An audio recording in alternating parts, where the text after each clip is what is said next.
نحمده ونصلي ونسلم على رسوله الكريم أما بعد فأعوذ بالله من الشيطان الرجيم بسم الله الرحمن الرحيم وقالوا لولا نزل عليه آية من ربه قل إن الله قادر على أن ينزل آية ولكن أكثرهم لا يعلمون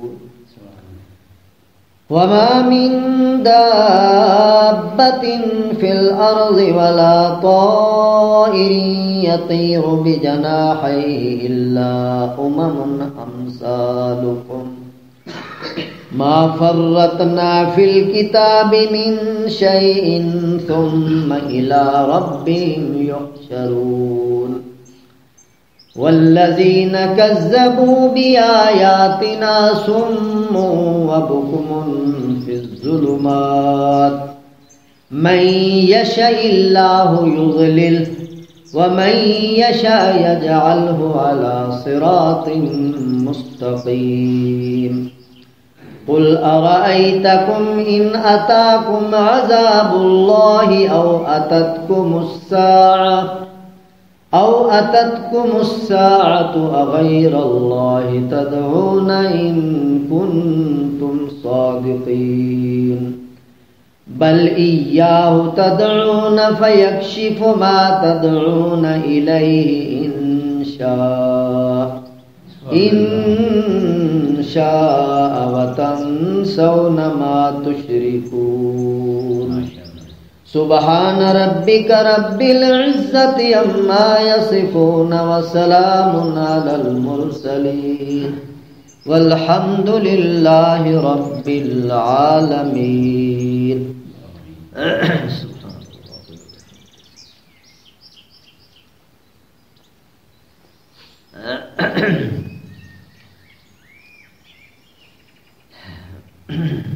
انتہائی واجب الاحترام قابل صد اکرام بزرگوں دوستوں بھائیو عزیزوں،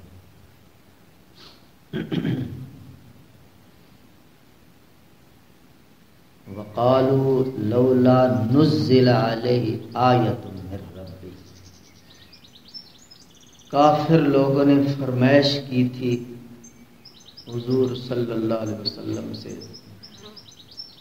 کہ ہماری فرمائشی باتیں، ہمارے فرمائشی معجزات آپ ہمیں دکھا دیں، ہم آپ کی نبوت کو تسلیم کر لیں۔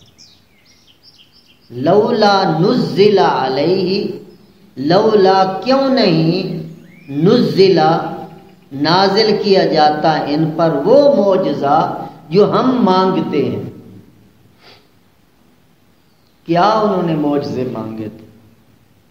سورۃ بنی اسرائیل میں ایک آیت میں اللہ نے تفصیل بیان کی ہے جو انہوں نے فرمائشیں کی تھی۔ انہوں نے کہا تھا کہ آپ ان پہاڑوں سے کوئی چشمہ جاری فرما دیں۔ ہماری یہ فرمائش ہے سنگلاخ چٹانوں کے اندر ینبوع کوئی چشمہ جاری ہو جائے، اور دوسرا معجزہ یہ مانگا تھا کہ یہاں پہاڑوں کو ہٹا کر آپ باغ لگا دیں مکہ المکرمہ کی دھرتی پر، اور ان باغوں کے درمیان نہریں جاری کر دیں، آپ کی نبوت کو مان لیں۔ یا پھر آسمان کا ایک ٹکڑا ہمارے اوپر لے آئیں اور ہم آپ کی بات نہیں مانتے، ہمارے سامنے وہ ہم پر گرے اور ہمیں تباہ و برباد کر دیں، جس طرح موسیٰ علیہ السلام کی قوم پر وَإِذْ نَتَقْنَا الْجَبَلَ فَوْقَهُمْ كَأَنَّهُ ذُلَّةٌ وَظَنُّوا أَنَّهُ وَاقِعٌ بِهِمْ، ان کے اوپر پہاڑ اللہ نے کھڑا کر دیا اور وہ سمجھنے لگے یہ بھی گر جائے گا، ہم پس جائیں گے، ہم تباہ و برباد ہو جائیں گے۔ تو اللہ نے ان کو فرمایا تھا خذو، پکڑو جو میرے موسیٰ نے آپ کو دیا ہے ورنہ پیس کے رکھ دوں گا۔ اس وقت انہوں نے کہا تھا ٹھیک ہے جی ہم لیتے ہیں، ہم پکڑتے ہیں، ہم تورات پہ عمل کریں گے۔ تو اللہ نے پہاڑی کو ہٹا دیا تھا۔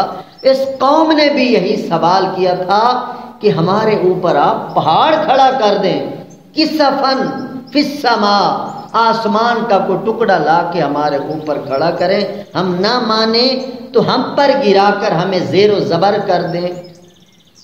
جب ہوں گے نہیں تو مانیں گے کیا؟ اور ایک مطالبہ یہ بھی انہوں نے کیا تھا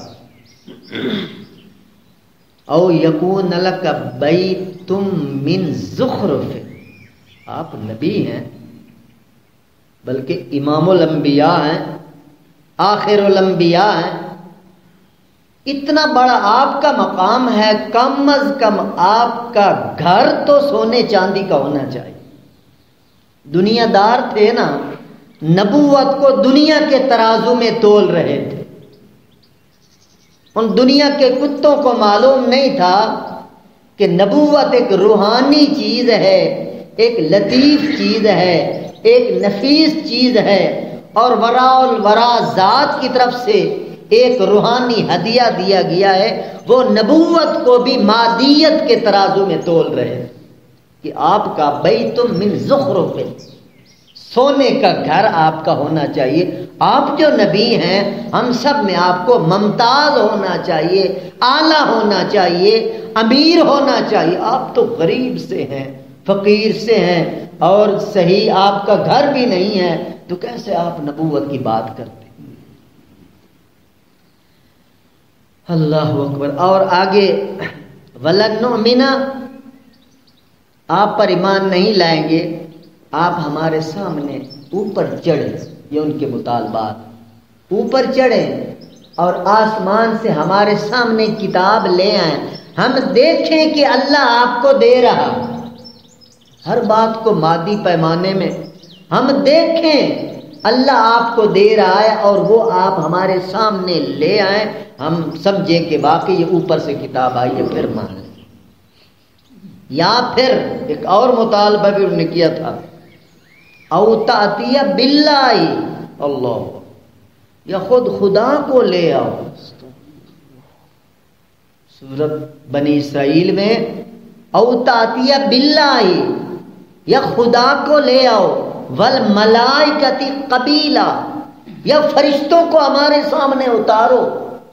کیسے بے باک لوگ تھے، خدا اترے، فرشتے اترے، قبیلہ ہمارے آمنے سامنے، ہم دیکھیں۔ قبلے کو قبلہ اس لیے کہتے ہیں کہ وہ ہمارے آمنے سامنے ہے۔ قبیلہ کا معنی ہمارے سامنے خدا آئے، ہمارے سامنے فرشتے اتریں، پھر ہم آپ کی نبوت کو تسلیم کر لیں۔ تو رسول پاک صلی اللہ علیہ وسلم کو اللہ پاک نے ان تمام مشرکین کی فرمائشوں کے جواب میں کیا فرمایا تھا؟ قل سبحان ربی هل کنت الا بشر رسولا، اللہ نے فرمایا انہیں کہہ دو پاگلو، اللہ کی پاک ذات ہے، میں تو ایک انسان ہوں، میں کو خدا نہیں ہوں کہ تمہاری تمام فرمائشوں کو پورا کرتا چلا جاؤں۔ میں خدا کا بندہ ہوں، بشر ہوں، انسان ہوں، یہ الگ بات ہے۔ انسان ہو کر انسانوں سے ممتاز ہوں، انسان ہو کر انسانیت کا سرتاج ہوں، اللہ نے ختم نبوت کا تاج میرے سر پہ رکھا ہے، وہ الگ بات ہے۔ مگر یہ جتنی فرمائشیں تم لوگوں نے کی ہیں یہ تو خدا پوری کر سکتا ہے، انسان کے بس کی باتیں نہیں ہیں۔ وہ مالک ہے، اس کی مرضی، تم کون ہو مجبور کرنے والے؟ جی یہ کر دو، جی یہ کر دو، جی یہ، جیسے حکمران ہو تم لوگ، اللہ پر معاذ اللہ حکمران ہو، آرڈر کر رہے ہو جی یہ کر دیا جائے، جی یہ کر دیا جائے، یہ کر دیا۔ تو اس قسم کے معجزات انہوں نے مانگے تھے جو قرآن کی آیت میں آ رہا ہے، لولا نزل علیہ، کیوں نہیں نازل کیا جاتا ان پر کوئی ایسا معجزہ، فرمائشی معجزہ ان کے رب کی طرف سے کہ ہم اس کو دیکھ کر حضور کی نبوت کو تسلیم کر. ایسے ضدی لوگ ایسی فرمائشیں کرنے والوں کے سامنے معجزے آ بھی جاتے پھر بھی انہوں نے نہیں مانا. چاند 2 ٹکڑے جب ہوا تھا یہ چھوٹا معجزہ تھا تو ان لوگوں نے کیا تبصرہ کیا تھا؟ کہتے تھے پہلے محمد کا جادو زمین پر چلتا تھا اب آسمانوں پر بھی چل رہا ہے. جو الٹا ہے اس نے 2 اور 2 5 ہی کہنے ہیں. ضدی بندے کو آپ نہیں سمجھا سکتے. جو الٹی راہ پہ چلنے والا اسے آپ نہیں سمجھا سکتے. بس ایک بار سمجھا دیں تبلیغ کر دیں بس وہ جانے اور اس کا خدا. اللہ اکبر. قل اے میرے حبیبی نے کہہ دیجئے ان اللہ قادر علی ان ینزل آیتن. اللہ کو پوری طاقت حاصل ہے. جتنی فرمائشیں آپ نے کی ہیں 1 منٹ کے اندر سارے معجزات دکھا دے.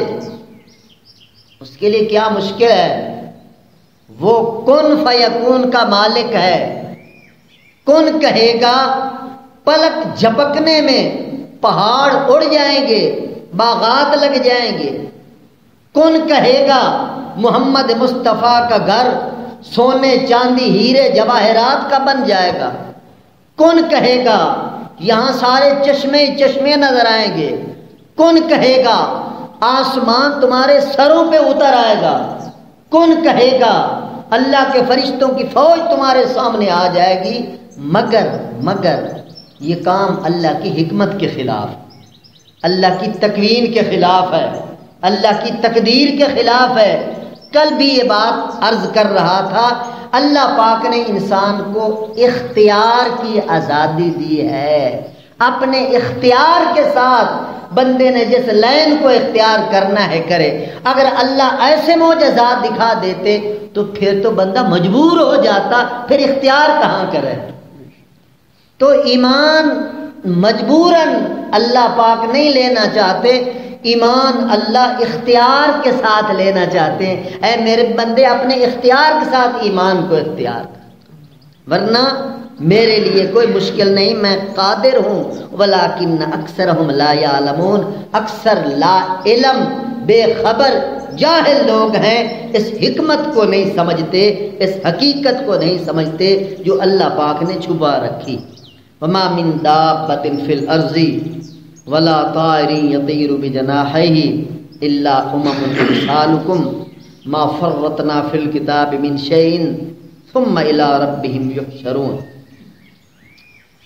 یہاں اللہ پاک ایک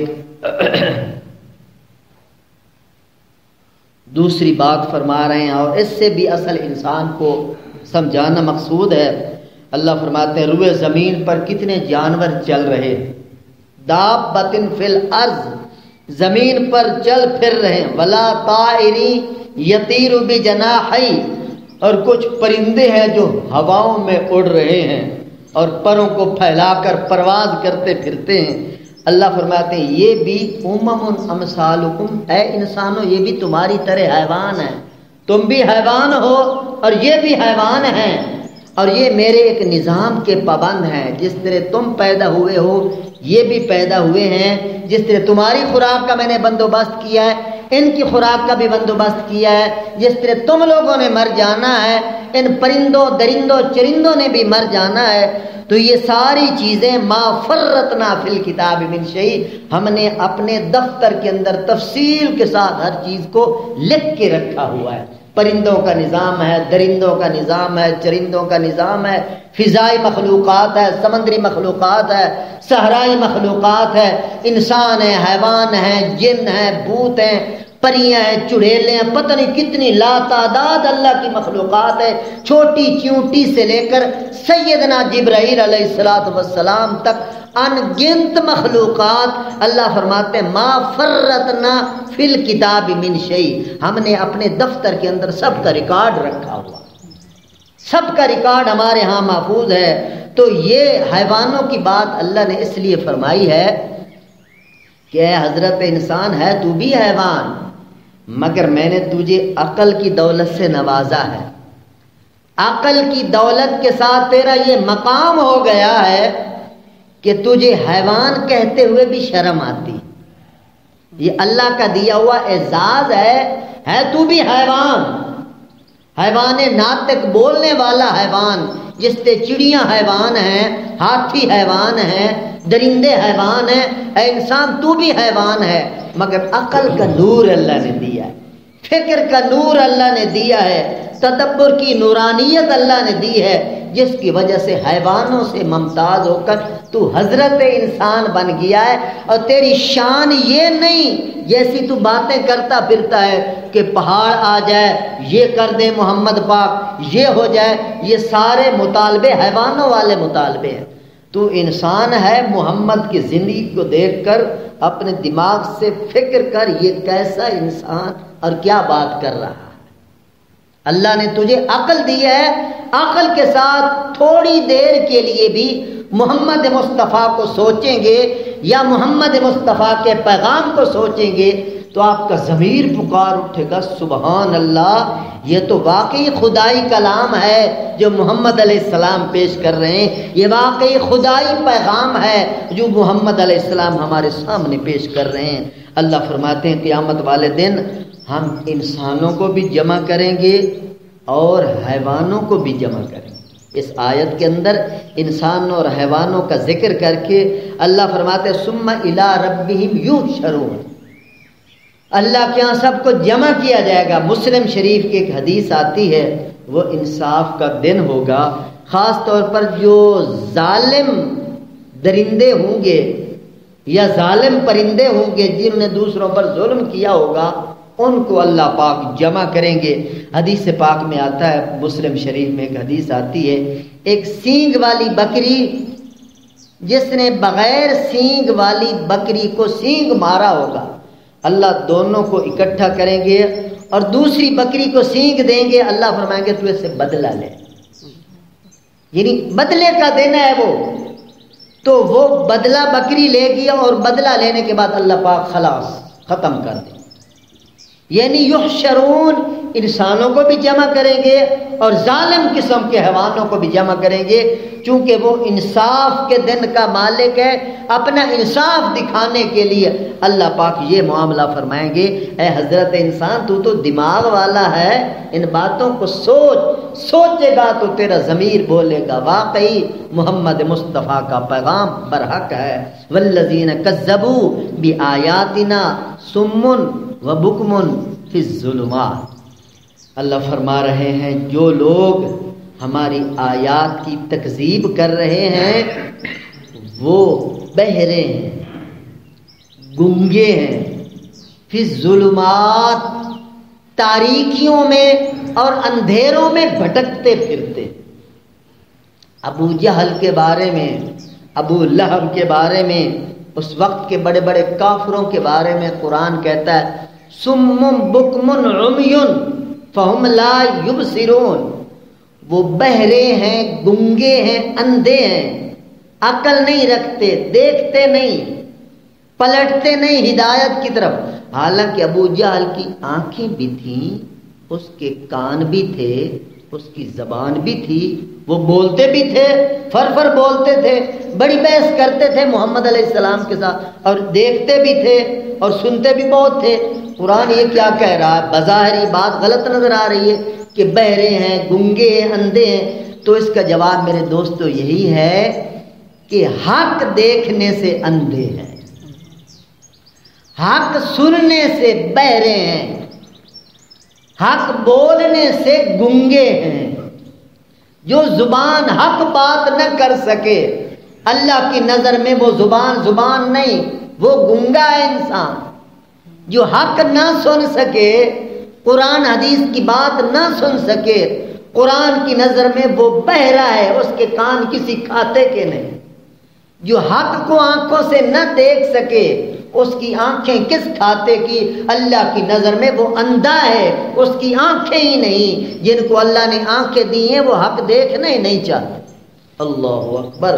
والذین کذبوا بآیاتنا، جو ہماری آیات کو جھٹلانے والے ہیں وہ اندھے، بہرے، گنگے ہیں. فی الظلمات، تاریکیوں کے اندر،